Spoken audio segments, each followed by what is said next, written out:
प्रिय विद्यार्थियों, मैं डॉक्टर एमजेड खान से आचार्य भूगोल राजकीय कला महाविद्यालय कोटा बीए पार्ट थर्ड के द्वितीय प्रश्न पत्र भारत के भूगोल का टॉपिक भारत के उच्चावच पर हम पिछले लेक्चर में बात कर रहे थे।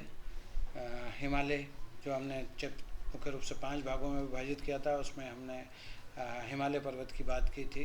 आज हम उसका जो दूसरा भाग है, जिसे भारत का महत्वपूर्ण क्षेत्र माना जाता है, महत्वपूर्ण भौतिक क्षेत्र प्रदेश माना जाता है, वो है उत्तरी भारत का विशाल मैदान। उस पर बात करेंगे।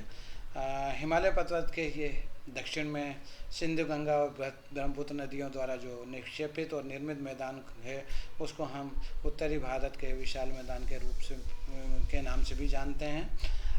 पूर्व से पश्चिम तक इसकी जो कुल लंबाई है वो लगभग 3200 किलोमीटर है, और ये उत्तर से दक्षिण 150 से 300 किलोमीटर के मध्य अलग अलग स्थानों पर इसकी चौड़ाई है। पश्चिम की ओर ये मैदान चौड़ा होता गया है, जहाँ इसकी चौड़ाई लगभग 500 किलोमीटर तक है, और इसका कुल क्षेत्रफल लगभग 7.5 लाख वर्ग किलोमीटर है। इसके पूर्व की ओर की बात करें तो पूर्व की ओर गंगा तथा इसकी सहायक नदियाँ पूर्वी दिशा में प्रवाहित होने के बाद ये बंगाल की खाड़ी में गिरती हैं, और इसके पश्चिम में जो है वो सिंधु तथा उसकी सहायक नदियाँ अरब सागर में गिरती हैं। तो ये एक तरह से इन नदियों द्वारा ही इस मैदान का निर्माण किया गया है।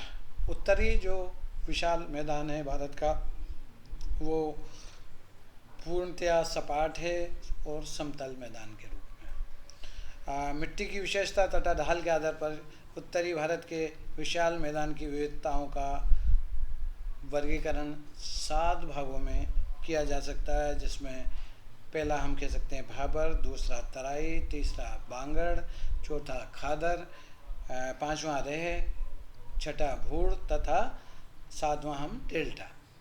ये हम इसको 7 भागों में हम विभाजित कर सकते हैं, इसका वर्गीकरण कर सकते हैं विविधताओं के आधार पर। ये उत्तरी, क्योंकि एक विशाल मैदान है उत्तरी भारत का, तो इसकी मिट्टी की विशेषता और ढाल के आधार पर इसके उत्तरी भारत के विशाल मैदानों को की विविधताओं को हम इन 7 भागों में बांटकर उन पर चर्चा करेंगे। पहला जो है वो है भाबर प्रदेश। ये जो है वो शिवालिक के गिरिपथ प्रदेश में सिंधु नदी से तीस्ता नदी तक पाया जाता है, ये वाला जो भाग है। और ये भाग कृषि के लिए अधिक उपयोगी नहीं है, क्योंकि ऊंचाई पर स्थित है ये उसके हिमालय के नीचे। तो ये पहला भाग है। दूसरा बात करें हम तराई प्रदेश की, तो भाबर के दक्षिण में ये एक ऐसा मैदान है जहाँ भाबर की लुप्त नदियाँ फिर से भूतल पर प्रकट होती हैं, और इसे तराई प्रदेश कहा जाता है, या हम इसे तराई प्रदेश के नाम से जानते हैं। यहाँ पर जो है वो अधिक दलदल और नमी के कारण घने वन हैं, और विभिन्न प्रकार के वन्य प्राणी यहाँ पर पाए जाते हैं। अब इसे साफ करके इसके काफ़ी भागों को अब कृषि के योग्य भी यहाँ के लोगों द्वारा बनाया जा रहा है।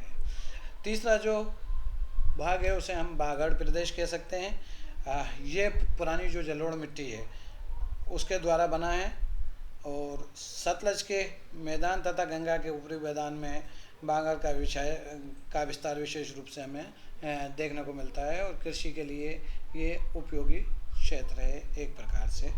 और चौथा भाग हम इसमें कर सकते हैं खादर प्रदेश।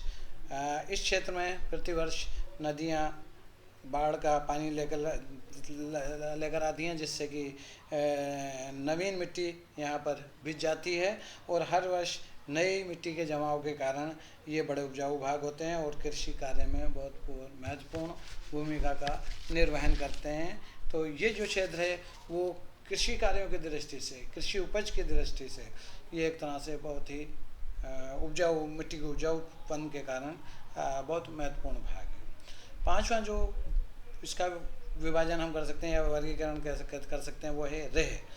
बांगड़ प्रदेश के जिन भागों में अधिक सिंचाई की जाती है उनमें कहीं कहीं भूमि पर एक नमकीन सफ़ेद परत बिछ जाती है, जिसे इस क्षेत्र में रेह के नाम से जाना जाता है। मतलब अधिक जहाँ पर सिंचाई होती है वहाँ पर एक नमकीन सफ़ेद परत यहाँ पर जम जाती है। छठा जो भाग है उसको हम कह सकते हैं भूड़। बागर प्रदेश के कुछ भागों में अपक्षय के कारण ऊपर की जो मुलायम मिट्टी है वो नष्ट हो गई है और वहाँ अब उसके स्थान पर ककरीली भूमि देखने को मिलती है, जिसे भूड़ कहा जाता है। और सातवां और अंतिम जो वर्गीकरण है वो है डेल्टा प्रदेश के रूप में। गंगा और ब्रह्मपुत्र नदियों ने अपने मुहाने के निकट विशाल डेल्टा का निर्माण किया है, जो कि बहुत उपजाऊ है, कृषि की दृष्टि से एक बहुत बड़ा भाग है। और वास्तव में डेल्टाई प्रदेश खादर प्रदेश का ही एक तरह से हम कह सकते हैं ये विस्तृत रूप है, बहुत उपजाऊ क्षेत्र के रूप में। अगर हम इस विशाल प्रदेश के प्रादेशिक प्रारूप की बात करें तो पश्चिम में राजस्थान से लेकर पूर्व में असम तक इस विशाल मैदान के उच्चावच में हमें महत्वपूर्ण प्रादेशिक विभिन्नताएं देखने को मिलते हैं, जिन्हें हम मुख्य रूप से 4 भागों में बांट सकते हैं, 4 भागों में विभाजित कर सकते हैं। जिसमें पहला है राजस्थान का मैदान। इसका जो विस्तार है वो मुख्य रूप से अरावली पहाड़ियों से भारत पाकिस्तान की सीमा तक है। उत्तर पूर्व से दक्षिण पश्चिम तक इसकी जो कुल लंबाई है वो लगभग 640 किलोमीटर है और इसका क्षेत्रफल जो है वो लगभग 1.75 लाख वर्ग किलोमीटर है। इस मैदान को भी हम आगे 2 भागों में विभाजित कर सकते हैं, एक कह सकते हैं मरुस्थली और दूसरा राजस्थान बांगर। ये 2 भागों में इसको हम बांट सकते हैं राजस्थान के मैदान को। दूसरा जो भाग है वो है पंजाब हरियाणा का मैदान।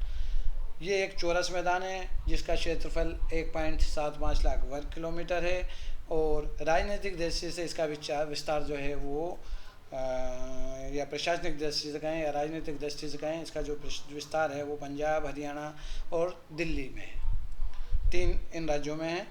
सतलज, व्यास, रावी, चिनाब और झेलम जो नामक 5 नदियां हैं,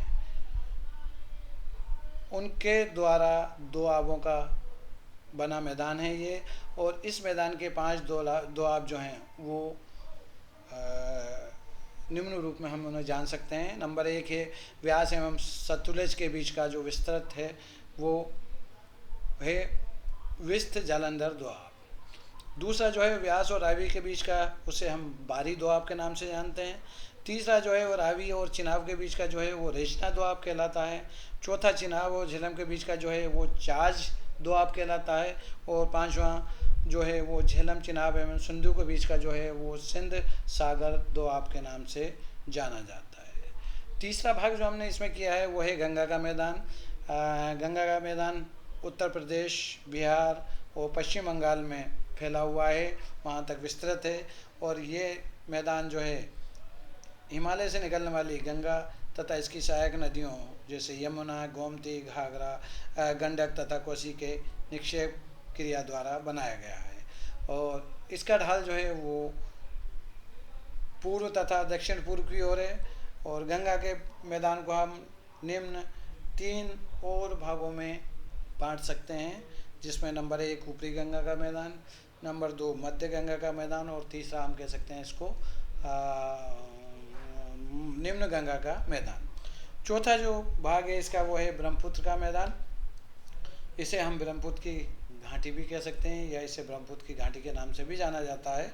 और इसका लगभग समझ जो भाग है वो आसाम में है।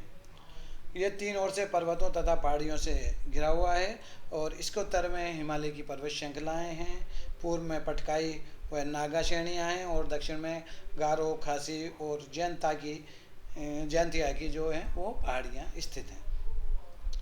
इसी प्रकार उत्तरी भारत के विशाल मैदान के अगर महत्व की बात करें हम, क्योंकि मैंने कहा कि ये हमारे देश का सबसे महत्वपूर्ण भौतिक भाग है, उच्चावच है, उच्चावचीय भाग कह सकते हैं हम इसको, क्योंकि यहाँ पर सर्वाधिक जो मिट्टी है वो उपजाऊ है और कृषि संबंधी महत्वपूर्ण कार्य यहाँ पर किया जाता है। समतल क्षेत्र है तो यातायात का भी काफ़ी विस्तार हुआ है यहाँ पर, तो कई दृष्टियों से ये बहुत महत्वपूर्ण भाग है। तो हम उत्तरी भाग के विशाल मैदान का जो है उसको एक महत्व की जब बात करें तो भारत की जो अर्थव्यवस्था है, यहाँ की संस्कृति है, यहाँ की सभ्यता है, उसमें इस मैदान का एक तरह से हम कह सकते हैं कि बहुत अधिक महत्व है, और इसे हम 7 भागों में रख सकते हैं इसमें, जिनमें मुख्य रूप से उपजाऊपन नंबर 1, नंबर 2 सिंचाई, नंबर 3 परिवहन, नंबर 4 उद्योग, नंबर 5 व्यापार, नंबर 6 खनिज और नंबर 7 सभ्यता।